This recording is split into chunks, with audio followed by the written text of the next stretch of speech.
It's right. It says Okay. go live now. Okay. It was very good. delayed. All right. So we're going live. Let me have a, I have to check. Hi everyone and welcome. We are now live. So sorry, we are just ready now. Great. I see that everything is, yes, it's working.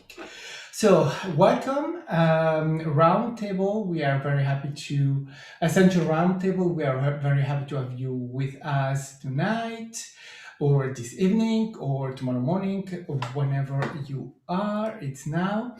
So, I'm Max, and I'm here with my co hosts. I will start to introduce myself. So I'm working with sessions around wealth, around lack, wealth, and abundance. So looking for everyone's abundance and discovering the self that has everything. Um, so tonight we have here with us, where I'll start with the first, and that is Daniel. Okay, I'm no longer on mute. Yes, my name is Daniel, and I have been on a quest for 3 years to really discover myself through the law of attraction, study of consciousness, and I channel in written form, and my guides are called the Oracle. And next is Roxanne. Yo, Roxanne Swainhart, channeler extraordinaire, plays flute. So yeah. Oh man, I don't like to do that. All those things just keeps me busy with my mind. Anyways, so yeah, we're just gonna sit around with us and shoot the shit about an idea and give you guys some ideas about creation.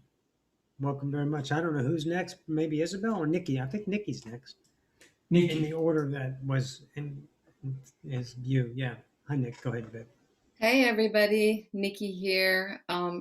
Thank you, Roxanne, for saying you don't like to do that, because I don't like to do it either. But let's see, just to give you an idea, I'm a light worker and I'm an energy therapist, and I am on this journey to move from fear into love, and that's what these discussions are about. So I'm happy to be here. Isabelle. Hello, my friends.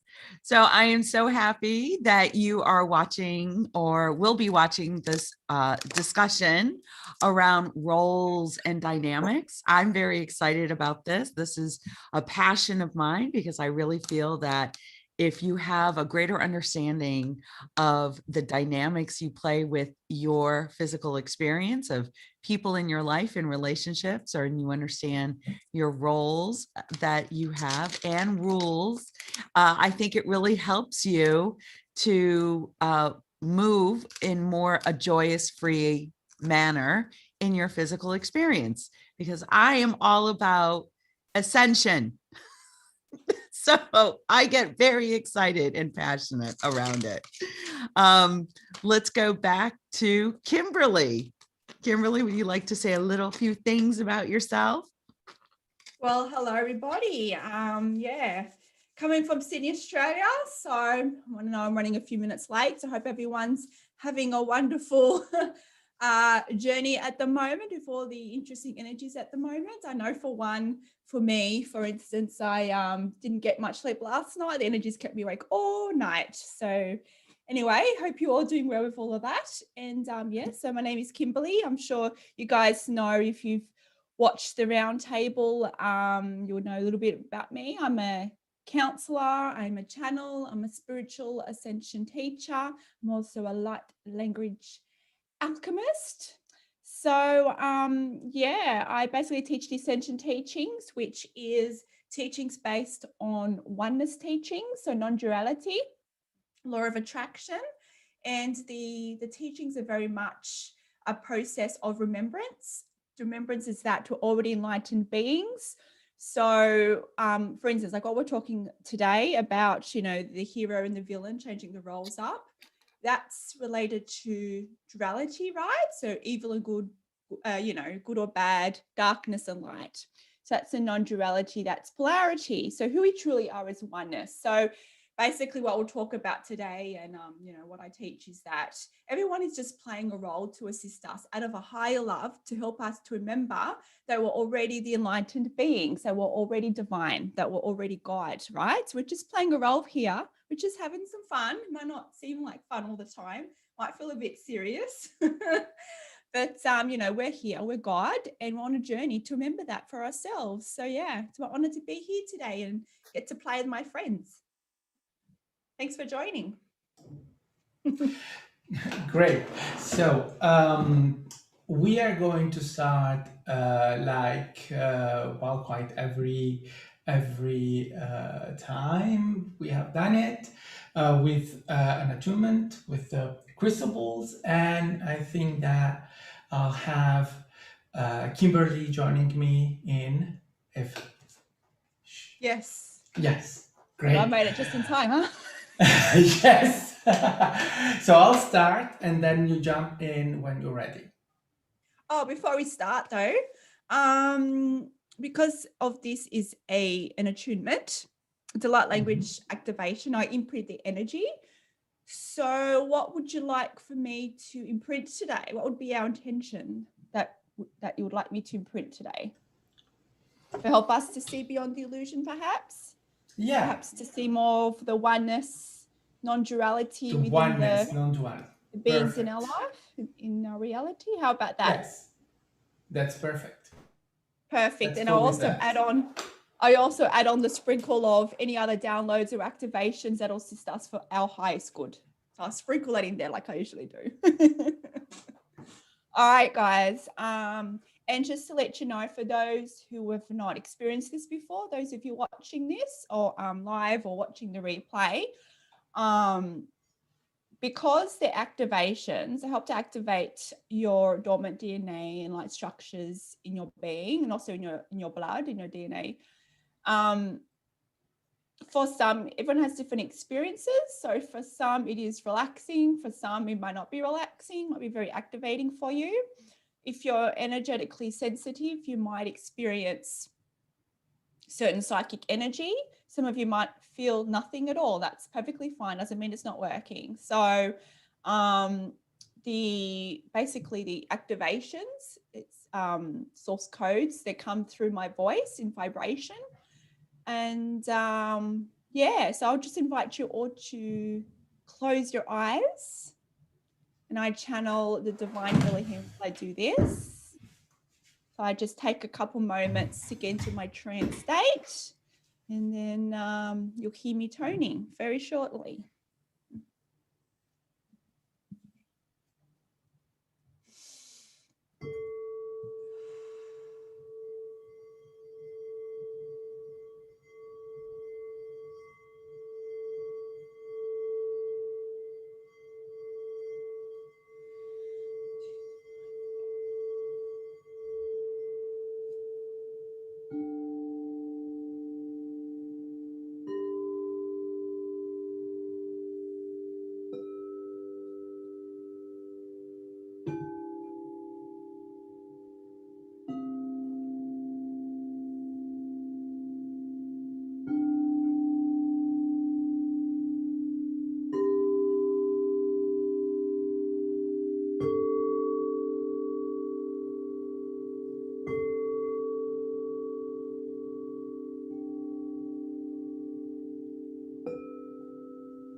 Take a deep breath in.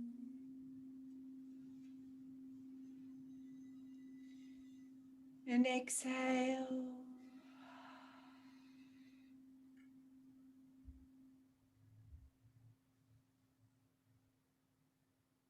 Imagine a brilliant golden light burning in your heart center.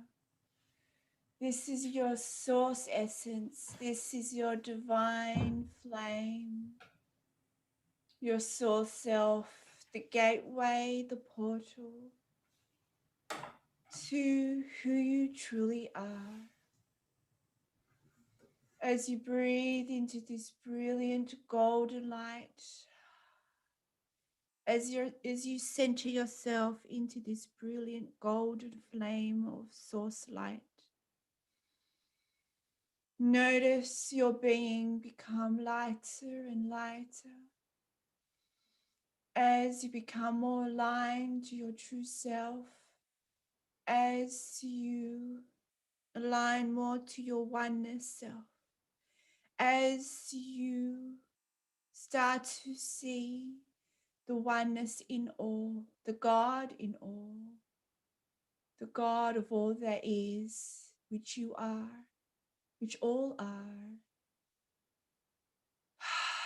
As you see the truth of your oneness state and your oneness reality,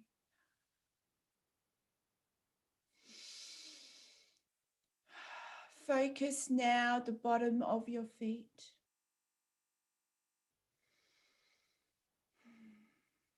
Visualize roots from the bottom of your feet as they grow into the heart of Mother Gaia, of Mother Earth.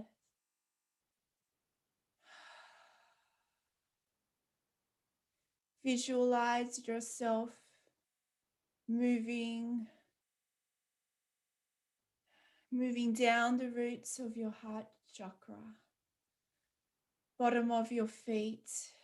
Visualize going down beneath into the roots of Mother Gaia.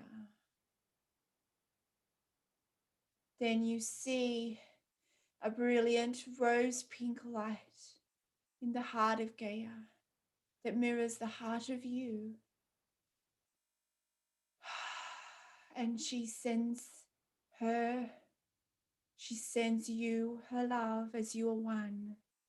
As you thank her for this interaction, as she grounds you with her love, the awareness of her love, the awareness of who you are, as one with all people, as one with Gaia, Mother Earth, as one with all beings, one with all universes, one with all that is, for you are one, a reflection of the one, as part of Gaia, as part of the stars, as part of you. As you breathe and thank her for this interaction, she sends her her brilliant love, radiating love, rose pink golden light. As you see it now traveling back up the roots beneath you, as it travels up, reaches the bottom of your feet, as it now moves up and anchors in your heart center, creating a brilliant light show of rainbow colors. As you breathe and you allow this light to radiate throughout your entire being, as you become one with the universe, as the stars are within you. Breathe and exhale as your breath aligns you to the breath of all that is, the heartbeat and the breath of Gaia, the breath of all beings, the breath of all life force that runs through you.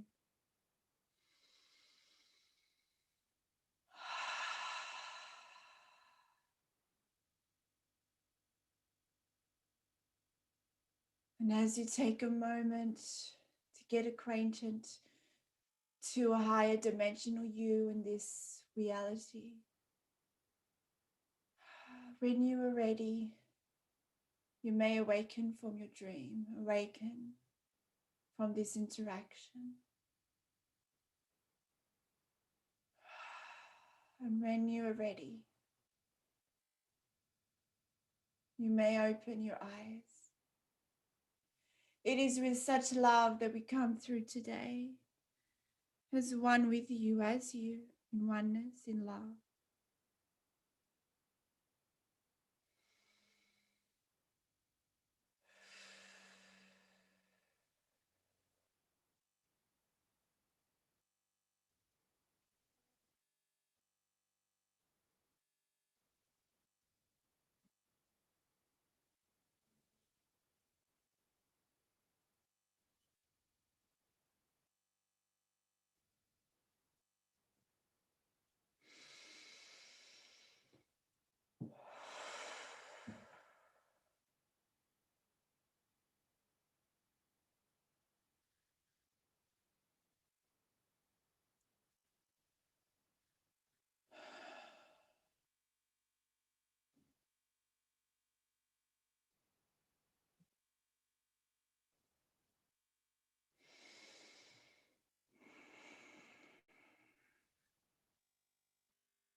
Right.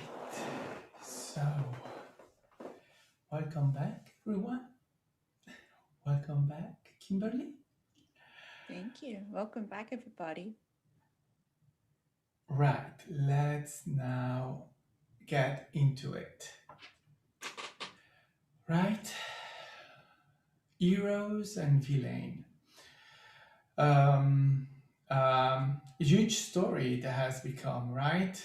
The hero, the bad guy, the one that does the good things, and the one that does the bad things, and then we have heroes, superheroes, and villain and super villain, and yeah, we are so much into it that we get lost into it, right?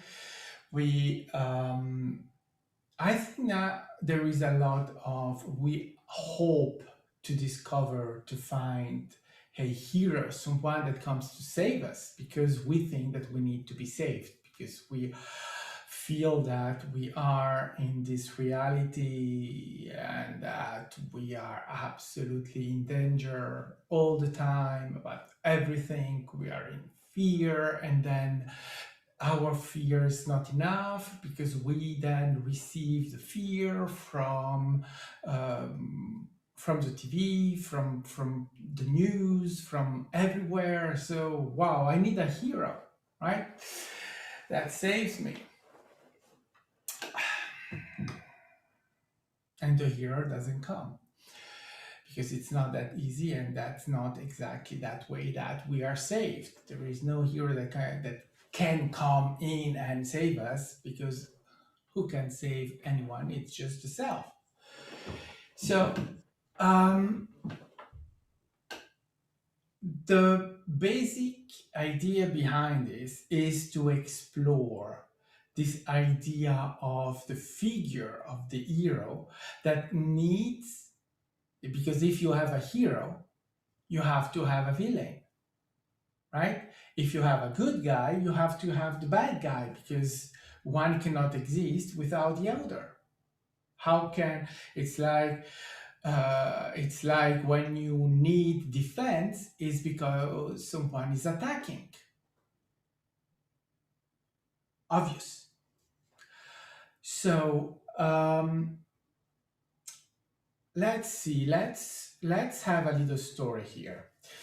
I thought let's start with a story. So let me tell about someone that there is someone that lives in a country, a big country, and this someone has a big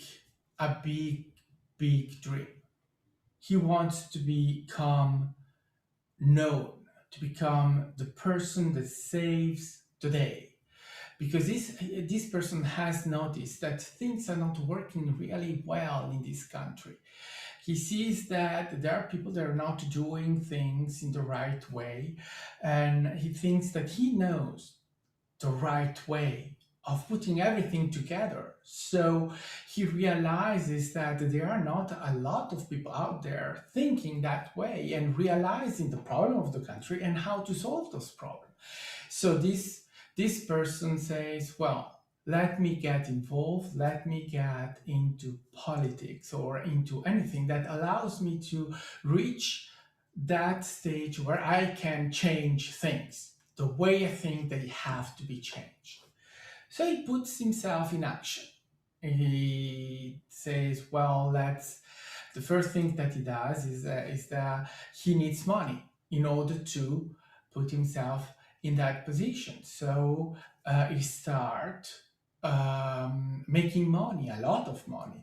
He uses every way that he finds in order to make that money, right? He is not really looking into the way he's doing it. He knows that he's harming people and he is doing things that are really not moral, but at the same time, he has a goal. He knows that that goal is right, it's correct, that he has to save the country. So if there are some victims along the path, he says, well, who cares? I'm saving everyone else.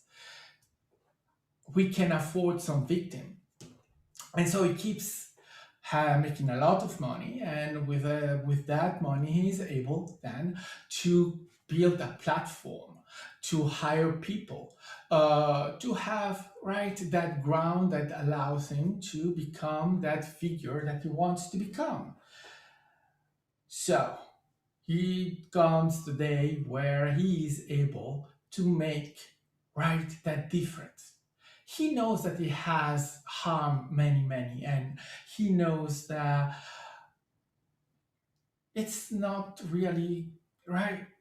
He doesn't care. He keeps going. He has a goal, and he will do everything to reach that goal and to convince everyone that he is the one to save the game, the day, and everything, the country and the world. And he started with the country, but now he's thinking about the world.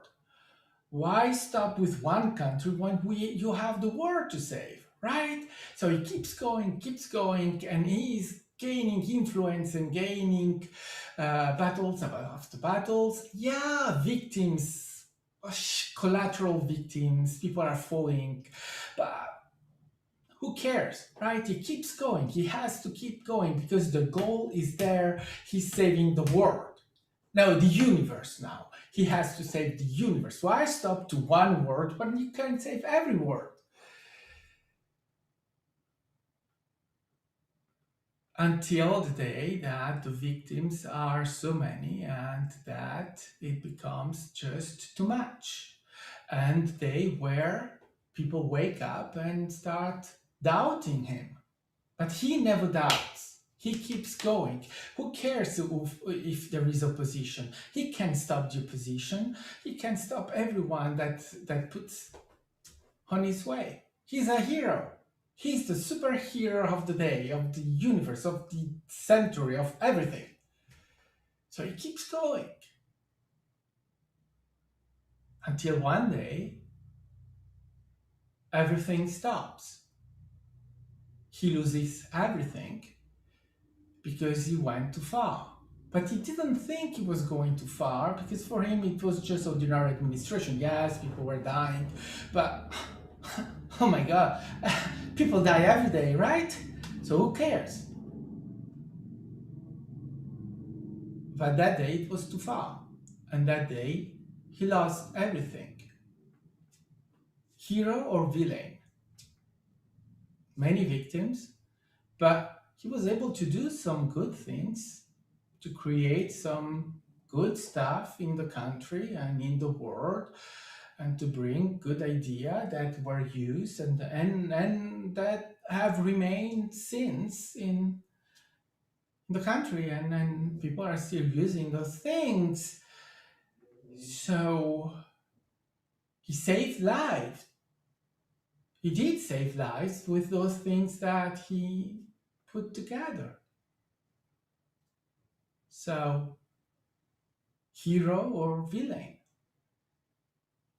For the ones that he injured, clearly a villain. For those he helped, a hero.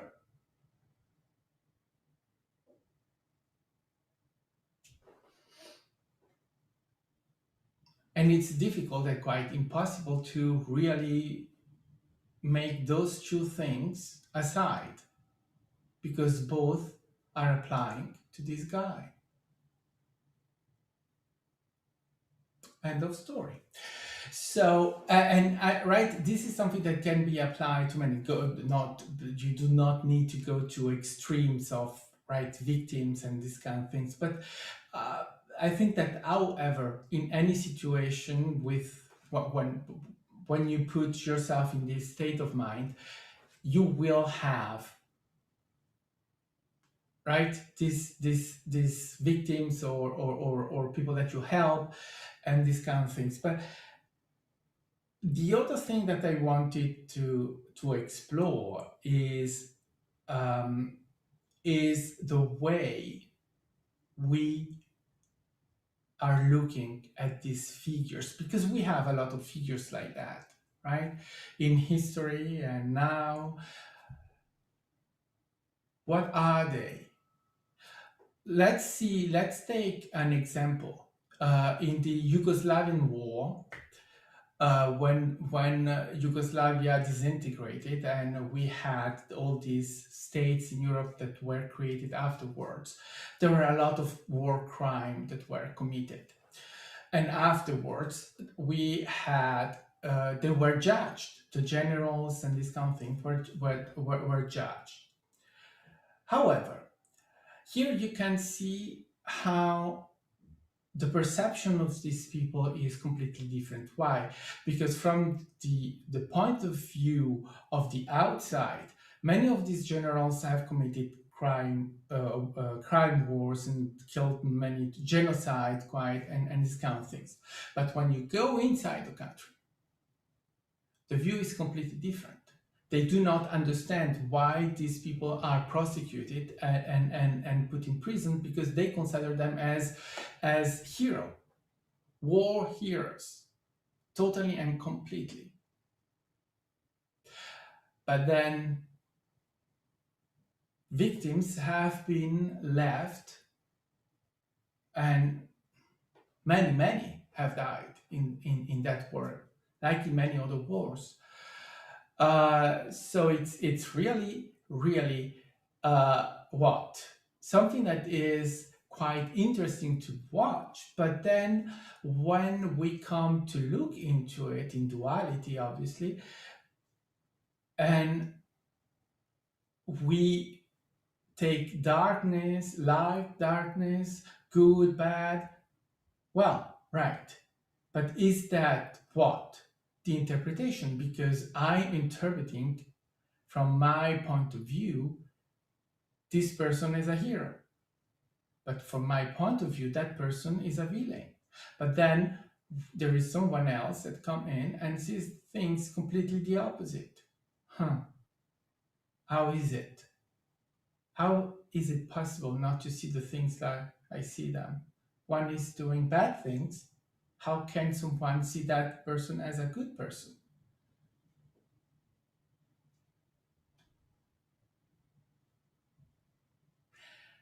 And now I will invite my friends to come in. Who wants to jump in? I'll jump in, Max. Thank you for your story. So I want to talk a little bit about the hero that became the superhero, that began with the state, and then he or she, because we don't know, moved to, like he said, country. So first of all, wanted to save the country, then wanted to save the world, then wanted to save the universe. And I want to move that from the big collective to the personal level. And it sounds like my journey. Like at first I was gonna save my best friend or my, little friends at school or whatever. I knew what was right for them. And then it got bigger and it got bigger and it got bigger. And, that is the journey of unworthiness, isn't it? It's like we start out feeling unworthy, but we're such amazing manifestors that we find a way to feel worthy. And that way of feeling worthy or validated is by the love, attention we get from those people that we save, right? And so the hero saves the victim. So whenever you have a hero, you always have a victim. And, that's the journey that most of us have experienced on this earth. We start out realizing that, oh, I'm worthy when I don't cry too much, or I'm worthy when I do something my mom likes, my parents like, my teachers like, my bosses like. And so everything is outside of oneself. And I want to say a few things about this hero person that you were talking about. First of all, he was way too attached to the outcome, right? Like, right? So he or she was focused on some objective down the road. And until he or she got to that place, then, he wasn't or she wasn't living in the present moment and appreciating what is. And we all know, being on this ascension journey, you are the most powerful creator when you are in the present moment. And, I've said this before, but this is something that I truly believe. There is no future version of me that is more lovable than the one that's right here, right now on this round table. And it's an illusion. And we buy into it for a really long time that at a later date we'll be truly worthy. It's when that person loves us, or when we have that job, or when we have a certain number in the bank. So this hero person, this superhero person, was not living in the moment and was way too attached to an outcome, and the idea of there's never enough adoration. There's never enough people to save. This is sort of me being, I would say, an ex-alcoholic or drug addict. So for me, when I was using drugs and drinking, there was never, ever enough, and everything that we seek outside of ourselves is actually within us, but nobody gave us the instruction manual. So we're constantly, we've been conditioned to go outside of ourselves to feel valuable and worthy. And that's one of the things, when you get that, when you understand that everything that's happening in your reality is a reflection of your own vibration. And if you're having an experience where you feel like you're not being respected, you feel like there's a villain out there not treating you right, then that's a reflection of your own feelings of not being valuable. That's that mirror reflection, okay? The law of reflection. So that's really what I just want to say, that journey you described about the villain. Oh, one other thing. You said, how is it that some people might see that hero as a hero, while others who experienced the negative, or they got trampled on this person's way to save the world, saw that person as a villain? How is that? Now let's take it to the personal. How many times have you experienced something with somebody else where it's so clear to you that they shouldn't have done what they did, and if only they could right that wrong, then you guys would be okay? But they don't see it like that. And that's it. It's like human relations are like that. And so when we can move into oneness, I loved Kimberly's beautiful, beautiful light language meditation. And I felt that love within my heart center. And I thank you so much for that, Kimberly. And you know what? When you said, settle into this new vibration, that was exactly it. It took me, I hope it took many others, into a state of love. And when I'm in that state of love, then there are no villains or victims, because we're all the same.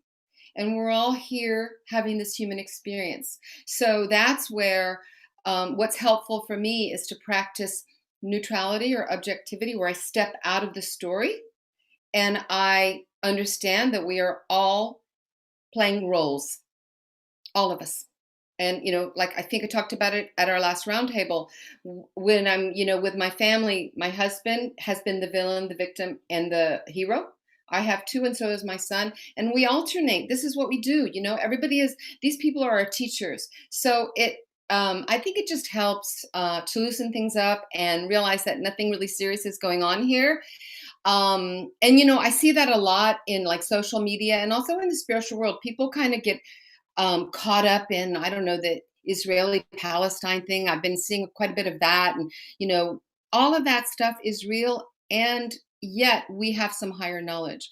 We know that, everybody's playing stuff out, even as countries playing out wars and things like that. And it doesn't mean we can't have compassion for the people that suffer. It doesn't mean that. But it's really important to step out of that wrong and right, that duality. Anyway, thank you so much.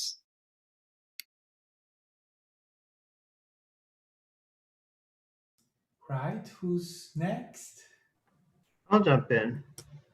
So one thing about the hero that I've at least noticed is that whenever you see a story of somebody who like rushed into a building on fire to pull people out or whatever, right, to rescue her, that and the local media news station interviews them and they say, "Oh God, you're such a hero," and that person, "Oh no, I'm not a hero. I'm not a hero." People are very afraid to claim the title of the hero, and I think in part it's because we've been conditioned as human beings that in order to be heroic, you have to have supernatural powers. This was true in antiquity.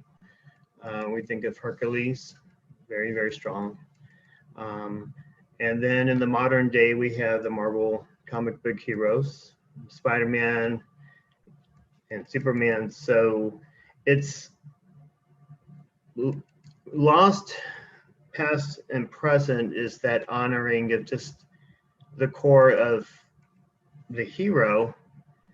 And really the hero is established in the journey that we go through in life, knowing that there's going to be pitfalls, knowing that we are going to ascend to the highest heights and then suddenly delve into the deepest depths as we go through this journey. And so I think somewhere in there, because we're so conditioned that the bar is set so high for a hero that we can't possibly measure up. So I think somewhere in there, there's an empowerment piece about just rising to the occasion in and of itself is a heroic act. So that's one thing, but also too, going back and piggybacking off of what Nikki said. So yeah, how can somebody be seen as the hero and the villain? So my father served in Vietnam, in the Vietnam War. And so for my father and for others, veterans from the Vietnam War, the Viet Cong are seen as villains, right? Because we had prisoners of war that were never found again, and all of the conflicts with the Viet Cong. But for a Vietnamese person, maybe the Viet Cong is a hero, right? So it is all a perspective. And so if we can just kind of pull back from our, how should I say this, location, because everything's like location that I grew up as an American with American values and such, and just see from the universal global perspective, and then we release a little bit of that hero/villain duality, and then we can integrate that into a oneness state of, okay, well, different things like what Nikki said is playing out in the collective. And it's just like Israel and Palestine. Well, like I remember telling my father one time when we were watching TV, I mean, this has been going on for years. It's like these people have been fighting since biblical times. There's something in that that's somehow serving humanity. We may not see it in the moment, and we see the tragic stories, but somehow that conflict serves us. And I think that getting into not seeing the good side and the bad side, but kind of where's the energy flowing in all of this, right? So those are just a few thoughts that I wanted to share.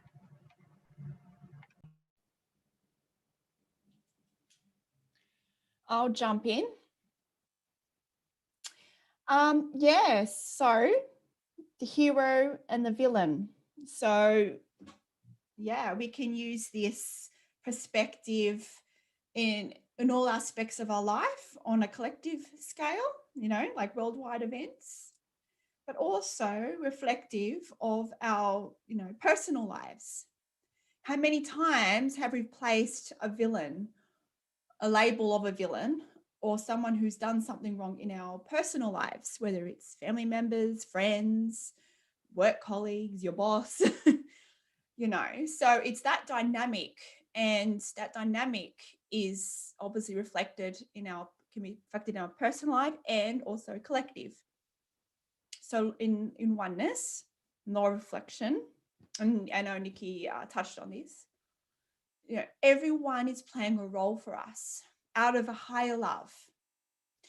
So, those times in your life when you feel victimized, when you have felt that you have, been wronged, understand that those people, even though, it takes time and sometimes it takes a lot of healing for you to see a higher perspective.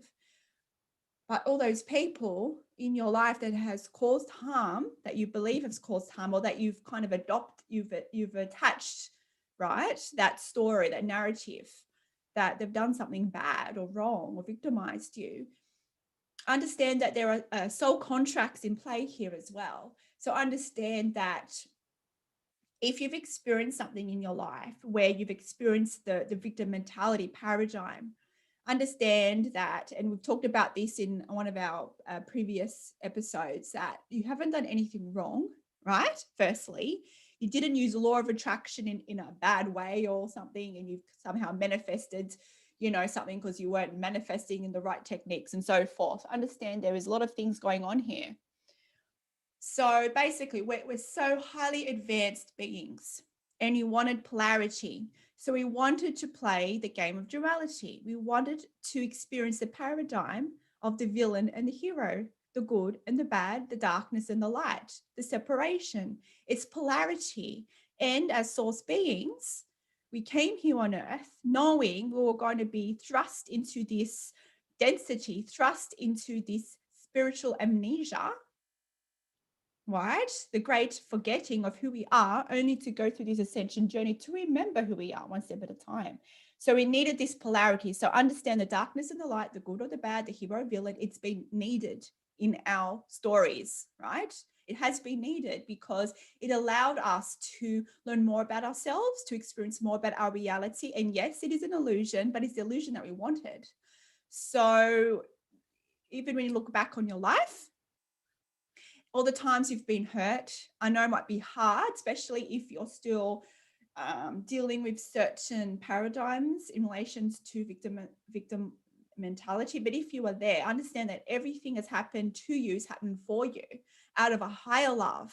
Because if you can reflect now on something that you've gone through that was quite challenging, you would know that after you've gone into that and resolved it, how empowered you have got as a result, right? How much resilience you found within yourself, how much strength and courage you have found because you are, in a way, forced, catalyzed to go inwards, to find your own strength. So we need, it's like we need these challenges, not because we deserve pain or suffering. It's because we want these kind of outside experiences to make us remember just how powerful we are, right? But we don't have to suffer through it. That's the thing. It's just how we perceive fear, how we deal with fear. So it happens on an individual level and a collective level, right? So people in your life that have hurt you, you might have attributed them as the villain, but can you look back and see how it was for you? If it caused some kind of trauma, if you've healed from it, can you look back and see how it's empowered you in some way, how it's helped you to reveal to you your life purpose. Often a time we go through these things and it reveals to us just who we truly are, right? Of course, it takes work and it doesn't happen overnight. And this also happens on the collective level. So you see collective events happening, right, worldwide, and it catalyzes a nation. It makes the world take notice, terror attacks, for instance, right? But what happens in those moments is that the whole world, especially if like the mass media knows about it, it's like the world sends our love to a specific area of the world and it kind of heals that area. And it brings that energy, that flow of movement helps to awaken that continent, helps to awaken people in that area. So it's a wave of energy. And when you see these events happening on a grand level, understand that they're also collective contracts. So basically before we're born, we're like, okay, I want to experience this and this and this because I want this to kind of remember who we are. So you, even though you're my father in this life, in this other life, I want you to be someone who extremely hurts me. I want, in this reality, I choose to do this kind of action. Maybe it's what we call as something that seems to be very kind of evil, for instance, right?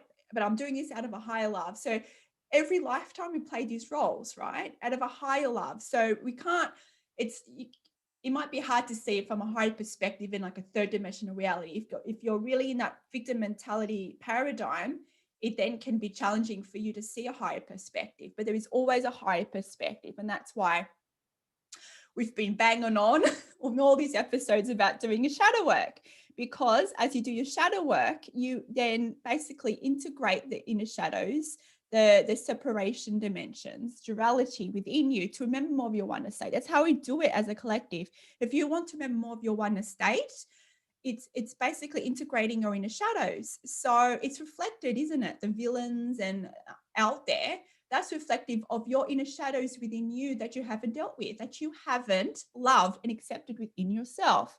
So if you want less villains in your reality, well, guess what? You're going to have to love more of yourself. And, it takes time and it takes practice and it takes courage and it takes you having a vulnerable, open heart to be honest with yourself, to feel your inner shadows. So what are they? They are your limiting beliefs, irrational fears, perspectives of duality, perspectives of the victim mentality. So sit with it, right? And as you sit with these dimensions of you and integrate that by practicing loving acceptance, by feeling the emotion fully in your heart center, you integrate it. And that's all those, basically your inner shadows create basically separated dimensions of you, like in the multiverse, right? So if you integrate your inner shadows, the inner darkness, into wholeness, right, by bring it into your conscious awareness, right? Instead of you oppressing it, bring it into the awareness, the light of who you are, and then you unite those dimensions of you, those separated aspects, duality that creates a perspective of duality in your reality. You then basically, by uniting all those separated dimensions, by uniting your inner shadows, you then activate more of this oneness remembrance in your reality. It's then when you start to see the truth of who you are, you then start to see the oneness, not just in yourself, you start to see the God within you, but then you start to see the God in all others. And it is in that moment when you're having a situation, maybe it's a difficult conversation or get into an argument or whatever it is, you're triggered by negative emotion. And then you are able to then, because of your vibration, because you've risen your vibration to such a point, when you are triggered, you can see how it's happening for you. And then you can see your master teachers in those that what we call as villains. You can see if it triggers negative emotion in you, that they are sitting out of a higher love for you to go inwards to love more of who you are and to be able to show compassion. It does not mean you have to accept certain behaviors, right? It's not about that. It's about being acceptance of what is, letting go of the resistance. And then you can see what's really happening from a higher perspective. And that's, that's the journey, really. Ultimately, that's the hero's journey. It's to know that we're all heroes, to know that all villains are just playing a role for us, to remember that we are God, that we are source. So depending on your attachments to, you know, your duality experience. Like if you're attached to a third dimensional perspective, so you're very rigid in what's wrong, what's right, the darkness and light. If you can kind of soften those boundaries, if you can see that that everyone's playing a higher role here, by you being able to see yourself in another, by you being able to share compassion with another, by you being able to see all others as a catalyst for you to go inwards, you start to see more of your oneness nature. And the hero and the villain, the labels start to dissolve, and you start to see that all is one, all is perfect. Everyone's just playing a role here for us to remember our God state.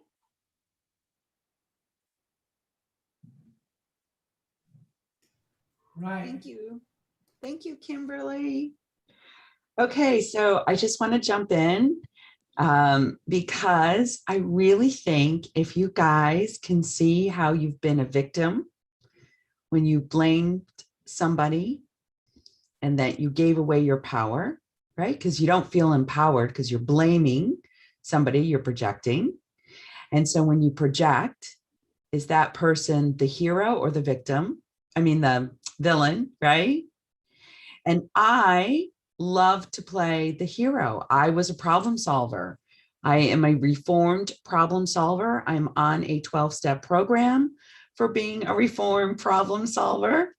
And it was because when somebody was in fear, it triggered me so much that I would do anything to have that person not be in fear.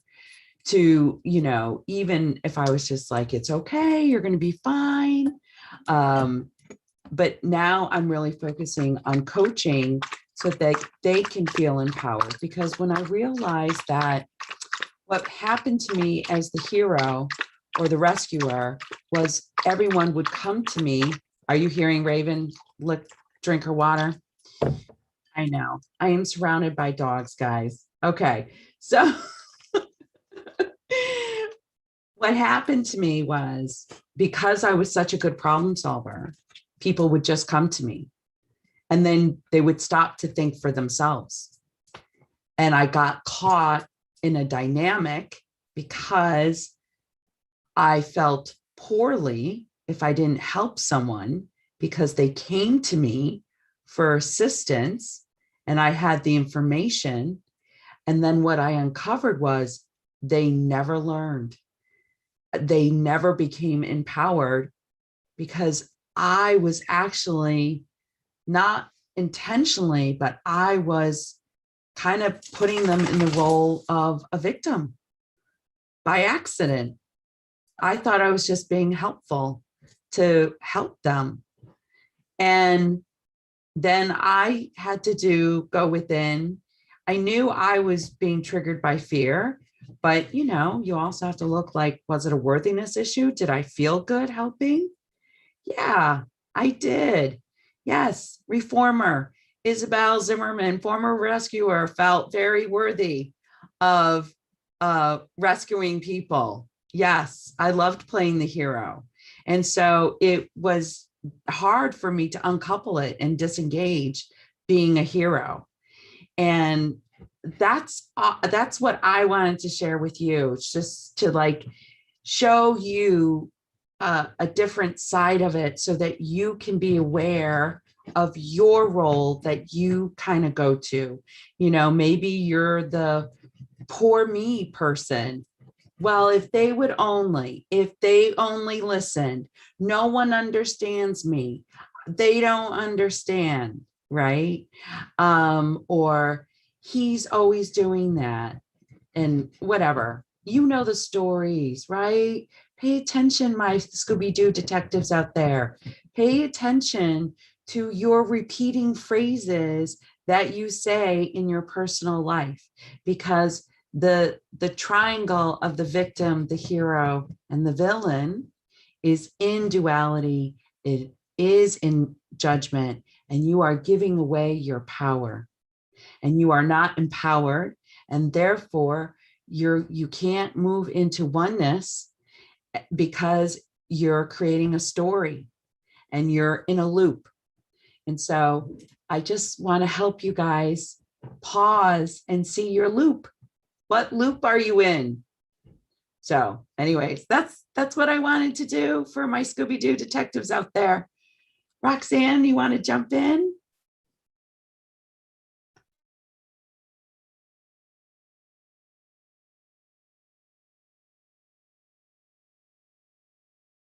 Yeah, my turn. Excellent. Summer Wind, but how do you separate it as an ascension coach? Okay, I'm not sure where it's going with that. That's our question. Let's go back to something else here. What Max touched on, and I wrote some stuff down. So I want to my reality. So you're going to objectify it, and you're going to interpret it your way because you have no fucking idea what my truth is. You're only perceiving your truth. Each single world, each singularity is a nation or a universe unto itself. And what we share in commonality is still interpreted by the singularity. So I could be the only fucking human. All I see is my interpretation of creation. My truth is, am I in a world that's mine? One thing that I learned about my world is everything is true. So I had a perception reflect to me. And that perception, through the idea of Bashar, said all truths are truths because creation is and non-creation is not. And since we're on the creation side of things, everything is true. And how you perceive that truth is your truth. Even if it's a false, it's still a truth. So then you look at the perception in a notable thing. So now let's look at the acquired idea of humanity being born less than. Less than is the separation, not knowing your internal self, your internal worth, blah, blah, blah. So perception is everything. It's your truth.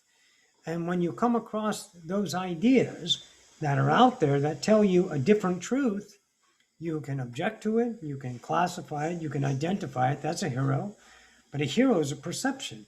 So you're identifying that idea that's externalized as something, which is part of the human journey. There is always the individual about the unconditional, but that's so very elusive because there's nothing wrong with rape and murder. I don't give a crap what you think about that. I mean, I don't care about heroes. They're not worthy. You know what? Those people over there that are getting blown up in Israel, they're not suffering. I see them as suffering.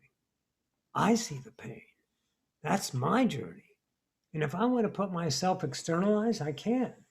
And if someone tells me about my truth, they're not in servicing me. I attracted them. If I assign the service to them, then I'm giving that a construct of interpretation that gives away my power because I'm less than and I'm needed that. I don't need shit. I'm an eternal creator. There is no end to me. I am invincible. I am. So these journeys tell us about ourselves individually, not as collectively. We're already one. We can't get more one because there's only one of us from an infinite number of points of view, but it's the same consciousness, but the singular point of awareness gives us our uniqueness. And that's the master journey. As Kimberly said, wow, we came down here for duality. Let me tell you something. Positivity is a limiting fucking world. Positive? Are you kidding me? That's how much we can do. Joy is the top of us. Our interpretation of love is a standard idea. Is this where we're going? I call bullshit. Unconditional lies in the idea of what we're in right now. How we're perceiving it is the journey in and of itself unnamed. It's a truth for each singularity. I don't know if there's an Arcturian. I haven't been there. But I've experienced as a truth in my now is an interpretation of the human journey. And that's where it starts and that's where it ends. But for me to standardize creation puts my objectivity as a standard, which keeps me in the limbo of reality of self-awareness because I'm structuring. All I know is I'm interpreting reality. And the interpretation doesn't need an emotional attachment. It doesn't have to have a positive or negative. I did my shadow work, as we call it. What I did is found the belief systems that were my truth.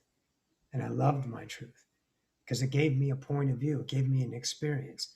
I loved my hate. I loved my sorrow. I loved my suffering. I loved my heroship. I love everything about it, but not the love that gives me comfort, because comfort is a state of being that is unique to the human.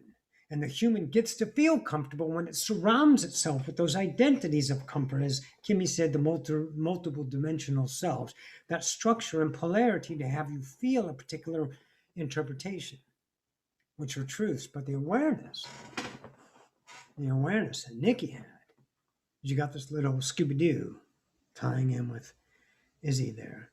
We have this awareness, and that awareness is so unconditional. It doesn't have a label. It doesn't have a purpose. It doesn't have a meaning. It doesn't have an outcome. It has nothing. It is such the bliss of isness that to label it is only defiling yourself as a structure. But the defilement in and of itself is a truth that can be lived to know yourself. So embrace those discoveries. Play them out. Be the courage of transfiguration.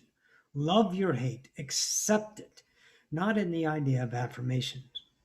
In the such surrender of victimization. Such surrender of purpose. Such surrender of need. And I'm going to be a hero. And my vibes are telling you, in order for me to be a hero, I need you to be a victim. So, as Seth said, you're going to attract a victim. Because creation knows itself. It never fails. So if those people not up here in the little mind, don't go to their childhood, they didn't ask for this. We're talking vibration of consciousness that's unconditional, that doesn't care what comes. All it says is give me more. Give me more. Because when there was one, there's nothing. Because there's nothing to look at. So one said, no. We need all. And here we are. So now we get to look at it. Look at what we're looking at. Look at what we are. Truth. And how we perceive it. Well, that's going to take some courage, isn't it? Because there might be a truth that doesn't belong to you anymore. Doesn't mean it's wrong. Oh, how can you have wrong? True is wrong. and right is wrong, which is the truth in either way. It's all true. But whether that value gives you an identity, which is a certain feeling that's comfortable, ironically pleasant, although painful and suffering in the moment, but it's still home to the human fractal. And the mastery is to know there's another self, and that self doesn't externalize it. It is an eternal being that just knows itself. It is such an isness that when you find it, and you can't journey to it with intention, you have to intend to let go of the shit that keeps you that self that's comfortable, and find this unknown self that just doesn't have an explanation or a reason for yourself. It is phenomenal. So I love that we give ourselves the heroes and the villains. And they will write books about us. I'm sure we're in the galactic libraries of the Homo Galacticus being in fourth density. I'm sure we've told our story. Make it yours. When you do that, you own yourself, and then you realize there's no returning to the isness. It's already here. You just have to take off the masks of truth of time, which are valid because it's your mastery. So whatever you're going to be today, oh, fucking own it. And when it's not yours, own the new self. Booyah. Thank you. Right. I understood quite early that in the idea of darkness, I quite say, okay, darkness is it's what I perceive. So I let go of that concept quite early. I said it's not something that I see the darkness as something bad, something that is out there to have us, to possess us, to make us do bad things, or to victimize us, and all those things. And so by understanding that, then when we come to the idea of hero and villains, those concepts lose any meaning, any real consistency in my reality, because I say, well, there is no real darkness except the darkness that I perceive. Then, well, I don't need heroes, I don't need villain, because there too I am interpreting one or the other. And when I know that when I am doing that, perceiving good, bad, darkness, light, or when I'm perceiving heroes or villain, I'm using the human experience, which is absolutely great. But in that, then I have experiences like in Israel. When I was in Israel, I had a very wise American woman that was staying in Nazareth. And one day she told me, look, when you are confronted with the situation in Israel, what is happening is that when you are listening to an Arab, you will feel for the Arabs, you will be absolutely feeling and supporting the Arabs. Then you go and you speak with a Jew, an Israeli Jew. And when you do that, you will feel for them, you will support them, you will be at their side. Because if you look into it, everyone has their arguments. So what do? You kill the Jew, you kill the Arab, because, well, you listen to the Arab today, so you go and you check to kill a Jew, and then you listen to the Jew and you go and you kill the Arab because, well, everyone is right. So she said, when you are here, living in Israel, you learn one thing. You do not pick sides. You listen to everyone. You feel for everyone, but you do not pick sides. There are no sides. And I think that that is the point with Israel and all the situation there. You do not pick sides, because that leads nowhere. And that is for me one of the example where I absolutely see how you can play in duality. You can play the hero villain, and you can play the victim and the perpetrator playing. You can do, they are doing that, everyone is doing that, and it keeps going, never ends. More victims, more perpetrators, more heroes, more villain, and more of all of that, and it never ends. Then it's a choice to participate into it, or to say, well, no, I don't. I can't. I understand there is a situation, but I do not pick sides. I stay with me. I stay in me. And that's all that I have to do today. And that's more helpful than anything else. Right. So, let's see. Do we go for questions, or anyone wants to add anything before we go for questions? I'll add one thing. So I just love what you said. You said you don't pick sides because there are no sides. Well, how about if we take our side?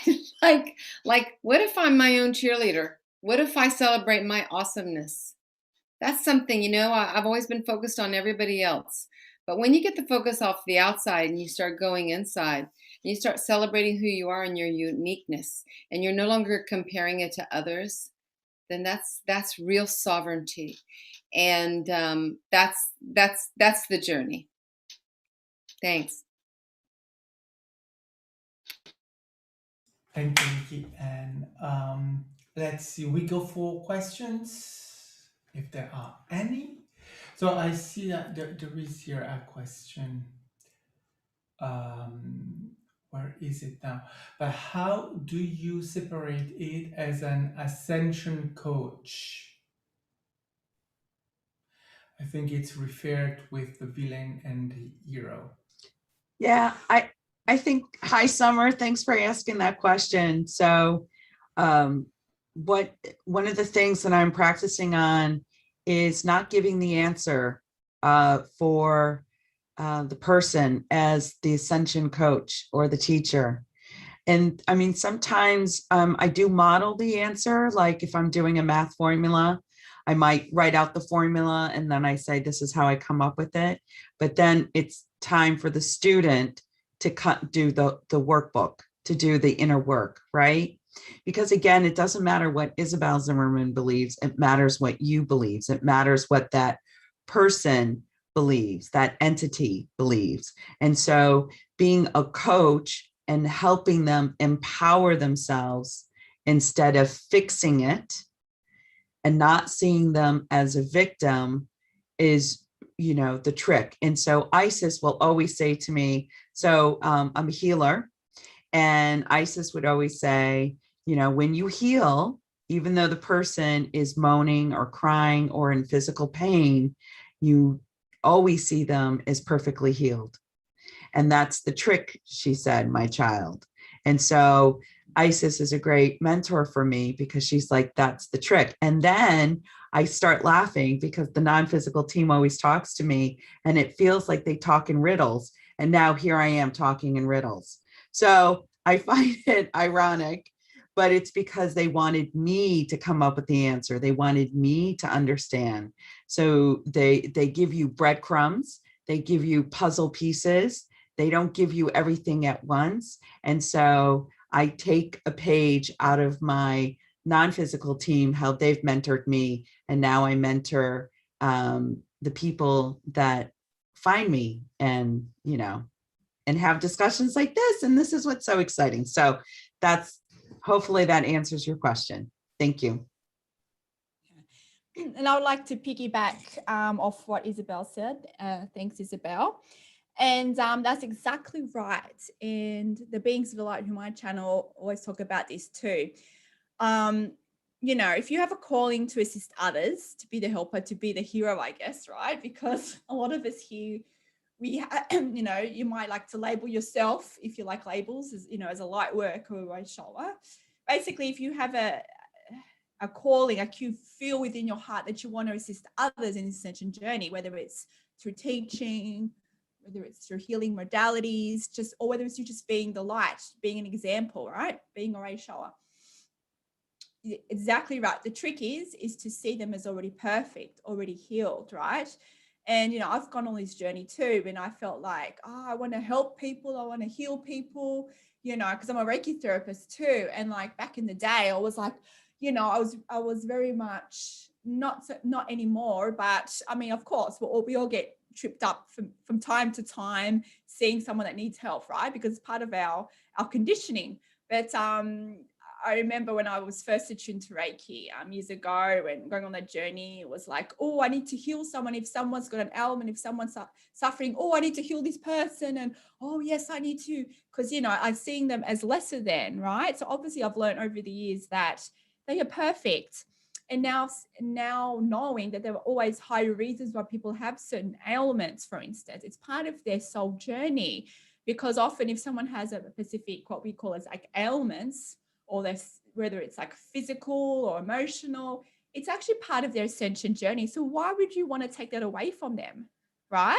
Because they wanted to explore that, because it's going to allow them to discover something more about themselves, whether it's resilience, whether it's courage, whether that's part of their own light worker journey for them to go out in the world and assist others, right? For being the light for others. So it's like if we step into that role of the savior, right? It's like we take away that role for them. However, in saying that, right, you can still assist others to be the light. But it's about you detaching, especially from the outcome, detaching from the perspective that, okay, I'm going to fix something, heal someone, heal something. Right. So if you let go of that attachment, if you can see them for who they are, that they are perfect the way they are, exactly where they're supposed to be, right? And you let go of the attachment of healing, let go of the attachment of, okay, I need to help this person to heal them or whatever. What happens in that moment is that you create a vibration. And then because you'll be then in alignment, it's like you're recognizing the God within them. And because you are viewing that, you'll then get plugged into that clarity of an action step, right? But your action step, whether it's to do a certain action, to give us maybe some advice, or to do maybe a modality, right? It will come from a place of not lack. It will come from a place of, I'm inspired now to tell you something, to share something with you, or to do this modality, not because I see that you need it, like you need this to be fulfilled or complete, because I'm just guided to do this to add to your journey, not to fix something. So it's you can still assist others in this journey. But it's not like you're doing it from a lack perspective, right? So it kind of changes the whole paradigm, because you then in that moment see that, okay, I feel a calling to maybe assist you, or to shine light on something, but not because I see you as you actually need it, but because I know it'll just highlight something that is needed for you. You know, it's like your higher self and my higher self. It's like, oh, I'm just going to be this guide in this moment.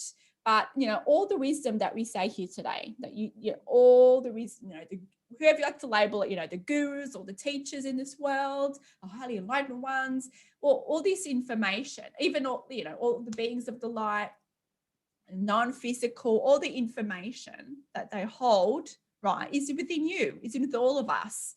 So we like to think that because of our worthiness, because of our conditions of duality, that, oh, they know more than us, you know, oh, we have to, you know. And yes, you might feel a calling to reach out to someone. I mean, you're here today for a reason, but we're not here to, like, for instance, we're only here to ignite the remembrance within you for yourself.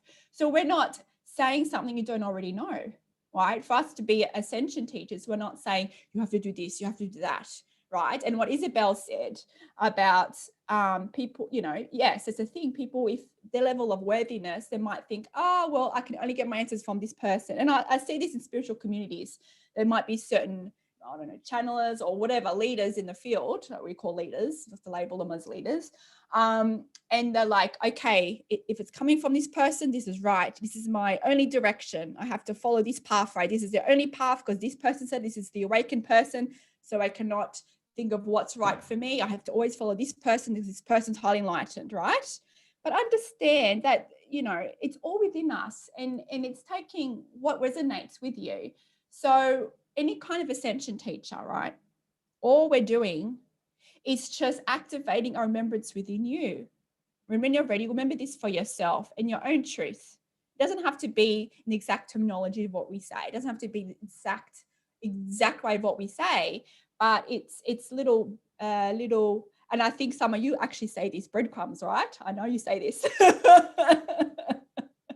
Like to throw that back at you. So it is like little breadcrumbs, and for us to remember this for yourself. So basically take what resonates, and then that resonance is like your higher self, your inner being. Remember this information for yourself. So if you want to help others, to be the ascension coach, to be a light worker, to be a healer for others, you can still do that, but you do that from a place of first seeing them as perfect and complete and whole. And then from there, you have the action step come out of you that's supposed to align for their highest good. So if we are good, I go with the next question from Marion. Hey, Max, I have my Sunday night coming up, so I got to feed Tommy. So we'll see you in an hour and a half, okay? All right. All right. Love you guys. Love you. Bye. Bye. So the next question is, what is the point in doing healing work if they are on a soul journey? Should I change my thinking to I am facilitating their body to heal itself?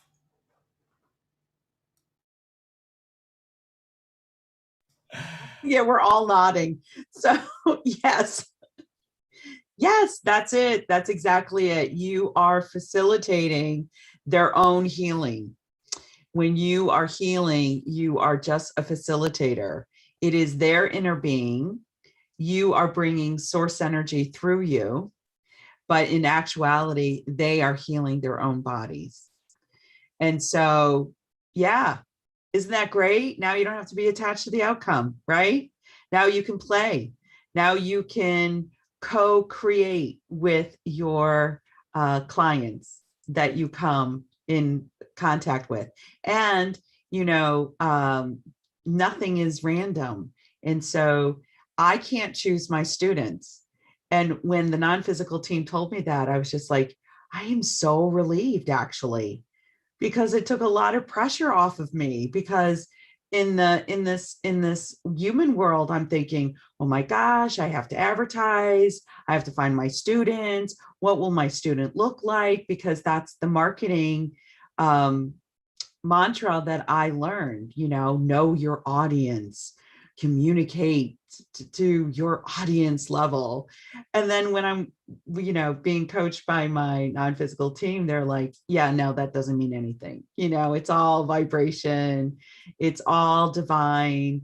Whoever's meant to help you, be with you is for you. It's both. It's an energetic exchange.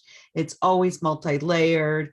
And so now I am like totally taking the pressure off of finding my students and that kind of thing. That doesn't mean I don't put myself out there. That doesn't mean I don't put my little flyer out there so that their non-physical being can say, oh, look, Isabelle and Nikki have a class. Oh, look, maybe you should take that class.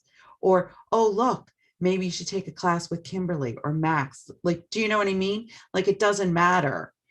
It doesn't matter. But so you don't stay hidden, but just know that there are more things in play. And so don't worry. You are just facilitating the healing and just enjoy it. Does Nikki, you wanted to jump in?